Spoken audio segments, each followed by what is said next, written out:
Light एक transparent medium से दूसरे ट्रांसपेरेंट मीडियम में एंटर करती है तो क्यों बेंड होती है? ये लाइट की स्पीड में बदलाव के कारण होता है। इसे रिफ्रैक्शन ऑफ लाइट कहते हैं। जब लाइट ऐसे मीडियम में एंटर करती है जो इंसिडेंट मीडियम से ऑप्टिकली ज्यादा डेंस होता है तो उसकी स्पीड घट जाती है और वो नॉर्मल की तरफ बेंड होती है। इसी तरह जब लाइट ऐसे मीडियम में एंटर करती है जो इंसिडेंट मीडियम से ऑप्टिकली कम डेंस होता है तो उसकी स्पीड बढ़ जाती है और वो नॉर्मल से दूर बेंड होती है। तो ये हमने अब तक पढ़ा है। चलिए अब देखते हैं कि एक मीडियम का रिफ्रैक्टिव इंडेक्स क्या होता है। रिफ्रैक्टिव इंडेक्स हमें बताता है कि एक रिफ्रैक्टिव मीडियम किस हद तक लाइट की स्पीड और उसकी दिशा को बदलता है। हम इस वीडियो में इस कॉन्सेप्ट को गहराई से समझेंगे। आसान शब्दों में कहें तो रिफ्रैक्टिव इंडेक्स इंसिडेंट और रिफ्रैक्टिव मीडियम में लाइट की स्पीड की तुलना करता है। जब लाइट मीडियम 1 से मीडियम 2 में एंटर करती है उसकी स्पीड बदल जाती है। मान लीजिए कि मीडियम 1 में उसकी स्पीड v1 है और मीडियम 2 में v2। अब हमें इंसिडेंट और रिफ्रैक्टिव मीडियम्स में लाइट की स्पीड की तुलना करनी है तो हम speed of light in medium 1 to speed of light in medium 2 का रेशियो लेंगे। ये रेशियो हमें दोनों मीडियम्स में लाइट की स्पीड की तुलना करने में मदद करेगा, लेकिन इसे आप बहुत अच्छे से समझें। ये रेशियो मीडियम 2 का रिफ्रैक्टिव इंडेक्स मीडियम 1 की तुलना में क्या है ये बताता है।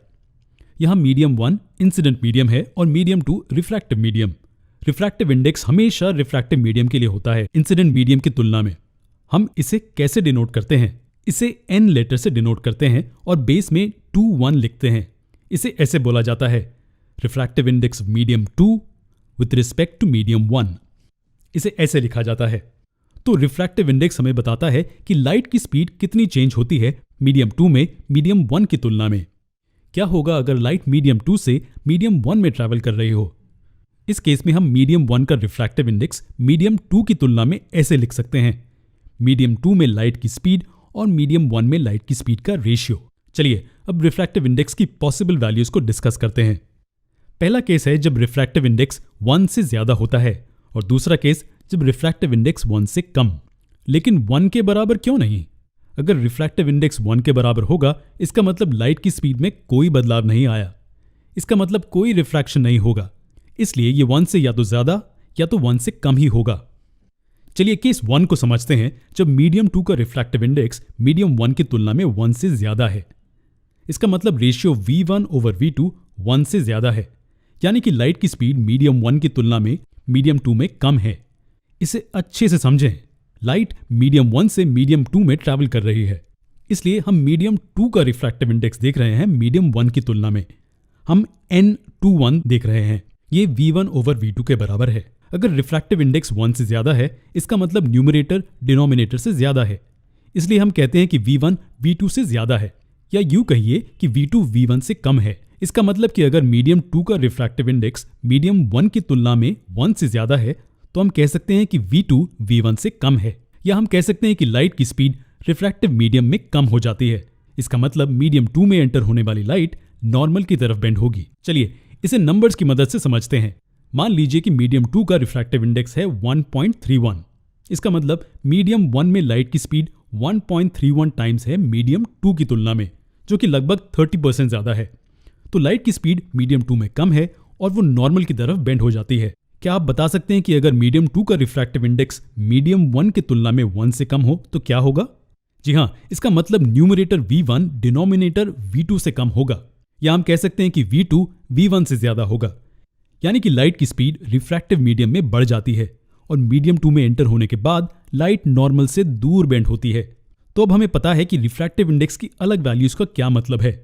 लेकिन चलिए एक स्पेशल केस की बात करते हैं जब मीडियम 1 वैक्यूम होगा। मीडियम 2 का रिफ्रैक्टिव इंडेक्स वैक्यूम की तुलना में होगा speed of light in vacuum over speed of light in medium 2। लेकिन हमें वैक्यूम में लाइट की स्पीड की वैल्यू पता है और वो क्या है? लगभग 300 मिलियन मीटर्स पर सेकेंड। इसके बारे में ऐसा क्या खास है? किसी भी मीडियम का रिफ्रैक्टिव इंडेक्स वैक्यूम की तुलना में उसका एब्सोल्यूट रिफ्रैक्टिव इंडेक्स कहलाता है। उसे n से रिप्रेजेंट किया जाता है और उसके बेस में रिफ्रैक्टिव मीडियम का नाम लिखते हैं। अगर रिफ्रैक्टिव मीडियम पानी है तो उसे n और बेस में वाटर ऐसे लिखा जाता है। ज्यादातर किसी भी मीडियम का रिफ्रैक्टिव इंडेक्स वैक्यूम की तुलना में ही होता है। ये रहा टेबल जो दर्शाता है कई मीडियम्स के रिफ्रैक्टिव इंडेक्स की वैल्यूज को वैक्यूम की तुलना में। आपने कुछ नोटिस किया? पहले तो ये कि सभी मटेरियल मीडियम्स का रिफ्रैक्टिव इंडेक्स 1 से ज्यादा है। ये कोई चौंकाने वाली बात नहीं है, क्योंकि लाइट की स्पीड वैक्यूम की तुलना में किसी भी मटेरियल मीडियम में कम होती है। दूसरा, ये हमें किसी भी दो मीडियम्स में रिफ्रैक्टिव इंडेक्स की तुलना करने में मदद करता है।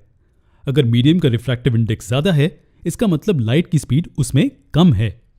चलिए टेबल में से कोई भी दो मटेरियल मीडियम लेते हैं, जैसे कि डायमंड और आइस। हम देखते हैं कि डायमंड का रिफ्रैक्टिव इंडेक्स आइस से बहुत ज्यादा है। इसका क्या मतलब हुआ? यह बताता है कि लाइट की स्पीड आइस की तुलना में डायमंड में ज्यादा घटती है। इसका मतलब आइस की तुलना में वैक्यूम से लाइट डायमंड की तरफ ज्यादा बेंड होती है। खैर, क्या आपको पता है कि दो मीडियम के एंगल ऑफ इंसिडेंस और एंगल ऑफ रिफ्रैक्शन का रिलेशन होता है उनके रिफ्रैक्टिव इंडिसेस के साथ? उस रिलेशन को स्नेल्स लॉ ऑफ रिफ्रैक्शन कहते हैं। हम इस लॉ को अगले लेसन में सीखेंगे।